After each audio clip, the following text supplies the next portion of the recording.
My name is the Treasure Bell, and today I want to share with you the first deck I ever built during a draft.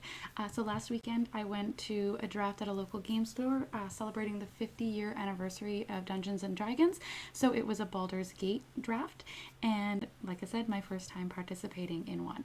I was hoping that I would be able to do this with you live so that you can interact with me as we went, but I haven't quite figured out how to do that yet, and I want to unsleeve the deck so that I can put some of the blue cards into the deck that I typically use. My regular deck is a Simic deck, and this one turned out to be a white and blue. I don't remember the name for that, but I want those blue cards in my current deck, so today I'm going to be showing that to you so I can undo my deck, ultimately. Alright, so first of all, I'm sure you're all very curious who my commanders are. I have a background with a commander. I was in a 7-person draft, and there was another table of 6. So at our table, we each got one collector a booster like this to start, and that's why I decided to play white and blue, because I got a background blue and a legendary creature blue, and a background white and a legendary creature white. So I wasn't quite sure how I was going to mix and match them right away. I'm still learning what's out there, and I'm not super familiar with the Baldur's Gate set. So I knew I was playing blue and white, and I focused primarily on that when drafting. And then we each got 3 packs, and we would pass.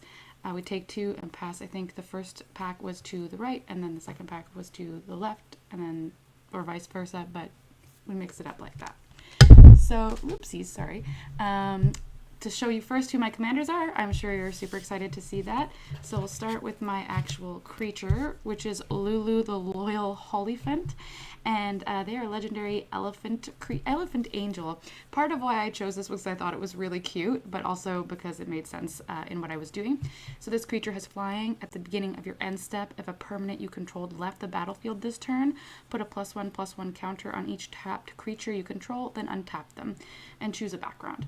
So this was really cool to have in my deck. Unfortunately, I didn't have something that made things leave the battlefield very easily, so it was a bit more difficult to use than I had hoped.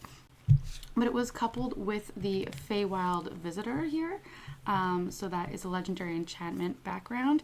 And this says that the commander creatures you own have whenever one or more non-token creature you control deal combat damage to a player, you create a 1/1 blue fairy dragon creature token with flying. So I was playing a 4-player game, so if I hit more than one player in a turn, or just even only one, I would get 1 fairy dragon token per individual that I hit. So that was pretty helpful with my blocking and with having things leave the battlefield so that I could get my counters. So those were my commanders and why I chose white and blue. The deck size was 60 cards, so that included mana, so I think about 25-ish of my cards were white and blue mana. Or a bit less, because I had these 4 gates that I want to share with you. So I had 4 gate cards.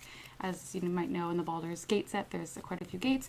So just basic, I got the white one here. These do come into play tapped. I got the blue one, which I'm happy about. And then this one's really cool. It's gates you control enter the battlefield untapped, and I can add 1 colorless, or I can tap to add 1 mana of any color that a gate you control could produce. So that's pretty cool, because there are cards in the set, which I did actually get, that can allow you to go get a gate from your deck and shuffle. So then if you pull out this gate right away, all the other ones can come in untapped, which is really cool, and actually might go into my Simic deck. I haven't decided yet. I have to take a look at what my land situation is in there. And the 4th gate that I got was the Basilisk Gate, and that one's cool because I can tap to target creature gets +X/+X until the end of turn, where X is the number of gates you control. Activate only as a sorcery. So if you do have quite a few gates, that's a pretty cool feature. So then I'm going to show you what I had in my deck for kind of ramp stuff. So I was super fortunate. I got an Arcane Signet, and it was kind of funny because it was my first draft, and I think I was the only female there as well, which, is not unheard of, but just a little bit intimidating, I guess. And the 3 guys I was playing with were super friendly, super nice. Everyone at the draft was actually super friendly. I was so excited about that. This came out on my second turn. Like, it was they were complimenting me. They were saying, it looks like a regular commander deck. The curve is happening as it should. So that was really positive, and that made me feel good, and I had a really good time playing. So I thought that was really nice. Always try to be nice when you can. It helps players engage and want to come back, so it builds the community. So then some other things that I had were a navigation orb. I actually had 2 of those. So that's pay 2, sacrifice navigation orb, search your library for up to 2 basic land cards and or gate cards, reveal those cards, put one onto the battlefield tapped and the other into your hand, then shuffle. So with these, and because it's a 60 card and a draft, I'm allowed to have copies of the same card, which is, these are kind of cool because like I said, it can make you go fetch your gate, and then if you have that gate early on, all your other gates will come in not tapped. So pretty cool if you ask me. And then I had a Sky Diamond, which is just add 1 blue, but that was what I had in there for ramping. Then in terms of drawing more cards, I had Contact Other Plane. I do like, the D&D mechanisms, so a lot of rolling dice, which is fun. Also Initiative, if you're familiar with Initiative, it helps you explore the dungeon. And for this event, there was actually like a big dungeon, like this big, that they put out, and was, I think, unique possibly to the tournament itself. And we got to explore that with Initiative, so that was really fun. So this one is roll a d20, and then it just basically tells you how many cards you can scry and draw based on the outcomes. So I actually had 2 of those, trying to make sure I had enough card draw in my deck. I also had this one, which I thought was pretty fun. Each opponent draws a card, then you draw a card for each opponent who drew a card this way. So in a 4-person game, that would allow me to draw 3 cards, which I thought was pretty great. And then I had this one, your temple is under attack. So choose 1 player, pray for protection, choose 1, pray for protection, creatures you control gain indestructible until end of turn, or you and target opponent each draw 2 cards. So another way for me to get some more cards. Ooh, sorry about that. So something that I didn't have enough of was I didn't have enough board wipes or kind of preventative stuff, so that was maybe my shortfall. There was some big things that came out and I was not really able to deal with them. I did come in second of 4 at the table. The person who was knocked out first arguably came out the strongest, but was so threatening and frightening that they had to be eliminated. So I came in second. I'm happy about that. So I got Contraband Livestock, another one of those D&D mechs where you roll. So it basically exiles a target creature, and then depending on how well you roll determines what it's replaced with, a little small creature that they get on their board, but ultimately much better than what you would be removing. We have Sudden Strike, which has flash to enchant a creature, and when Stunning Strike enters the battlefield, tap enchanted creature and remove it from combat. As long as enchanted creature isn't legendary, it doesn't untap during its controller's untap step. That would have been really helpful when that player who we eliminated had his big stuff coming out in the beginning. I would have liked if that came out, but it unfortunately didn't. And then Dream Fracture, nice little card, counter target spell. They draw a card and I draw a card, so kind of nice because I get to stop something and get a new card in my deck. After that, I just have kind of a section here of things that are whatever, and by whatever I mean just didn't fit into the categories of stuff that I was showing, but doesn't mean that they're whatever cards.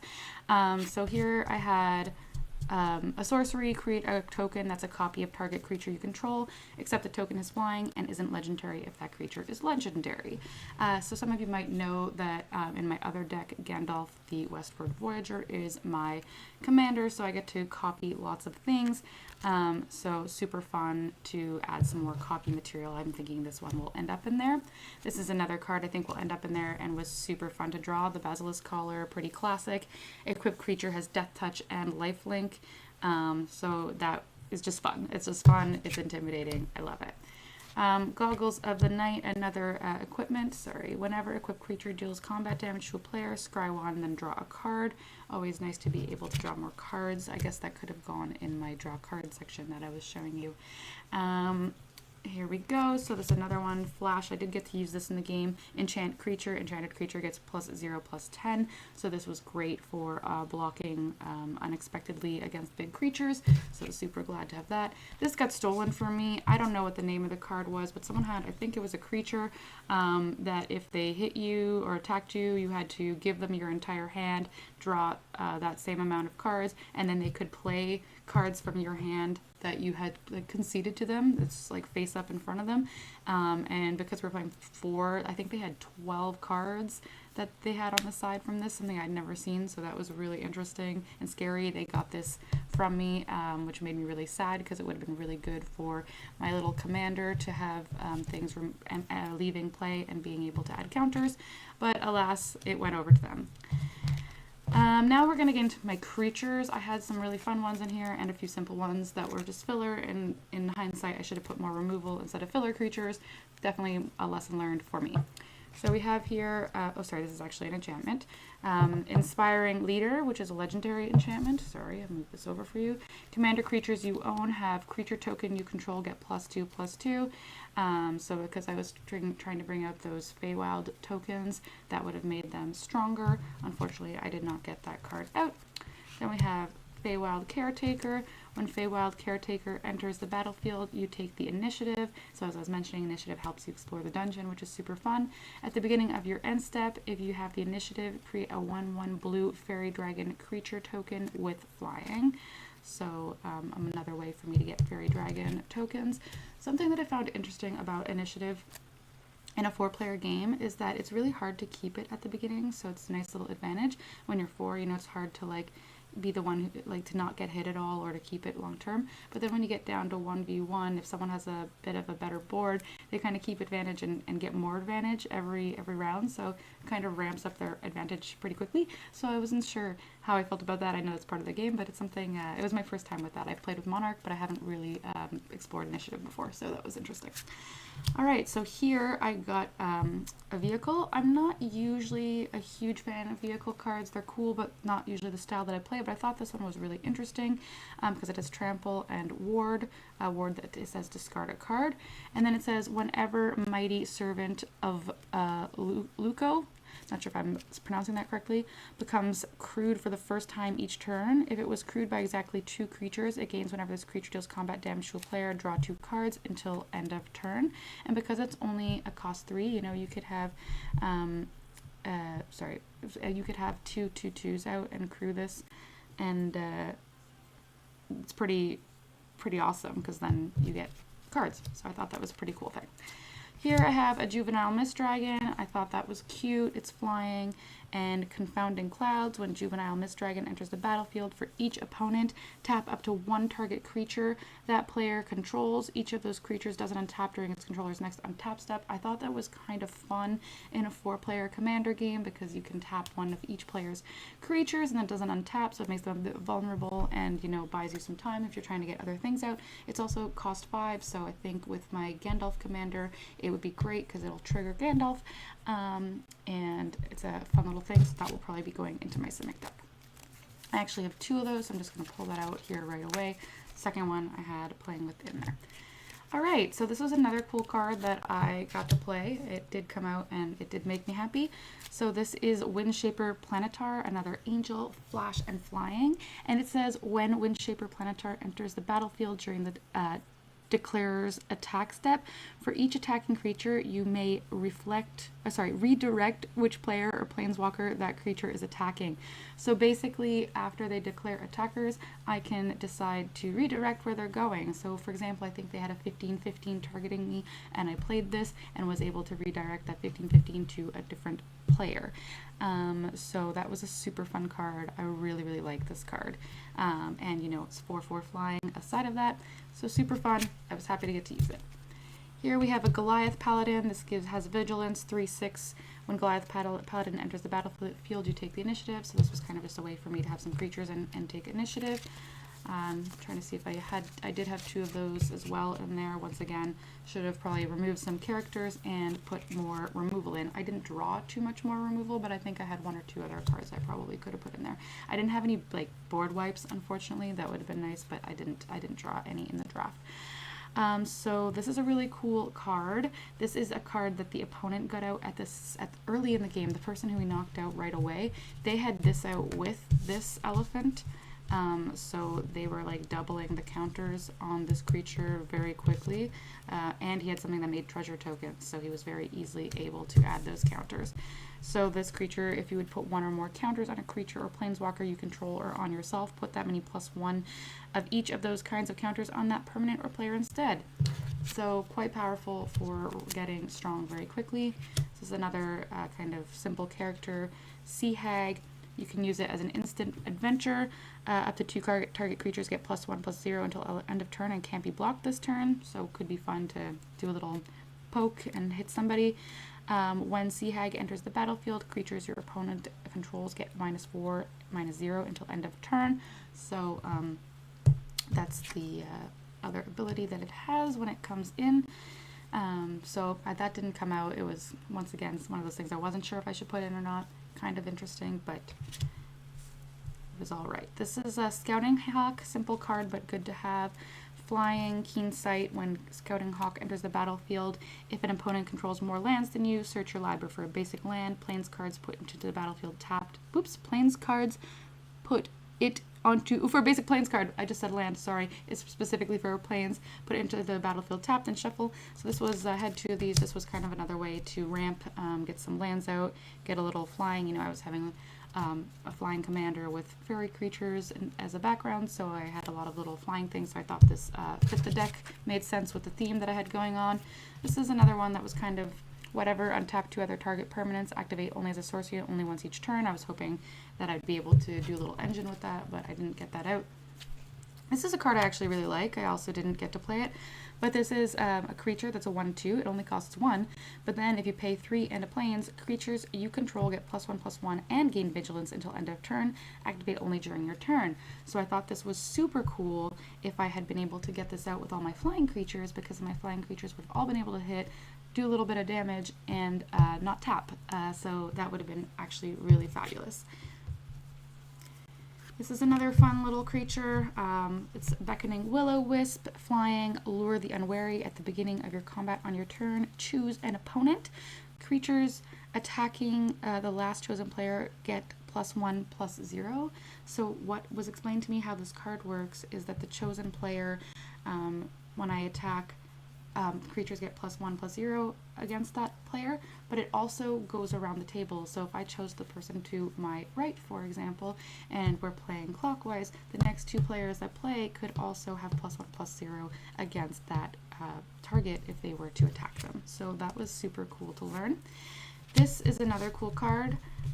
It's Gale Waterdeep Prodigy, legendary creature, human wizard. Whenever you cast an instant or sorcery spell from your hand, you may cast up to 1 target card of the other type from your graveyard. If a spell cast from your graveyard this way would be put into your graveyard, exile it instead. So basically, if I play a sorcery, I can play an instant from my graveyard, which is super cool because in my Simic deck, I do not have very many ways to get things out of my graveyard, and even if they're exiled after, it means I'll get to use them a second time, and I think this could be really powerful in my Simic deck. And finally, I got this little creature. Someone mentioned it would be a really fun pauper commander, so it's a Laura Merry Thief. I think it's just adorable. It's a legendary creature, halfling rogue. Whenever you attack, up to 1 target attacking creature can't be blocked this turn. Return that creature to its owner's hand at the beginning of the next end step. Choose a background. So that is the last card that I had in my deck. I hope that you enjoyed what I have shared with you today. Please leave me your comments, questions. If you think that I built a decent deck for my first draft, yeah, let me know your thoughts. Like, I had a really good time. I'm really enjoying the community, and I would love to know what you think about my deck, or some of the cards, if there's some cards that you really like in there, something that you dislike. Anyway, I'd love to hear from you, so thank you for being here. Thank you for watching all the way through, and I can't wait to do my next one and tell you all about it. Have a great day.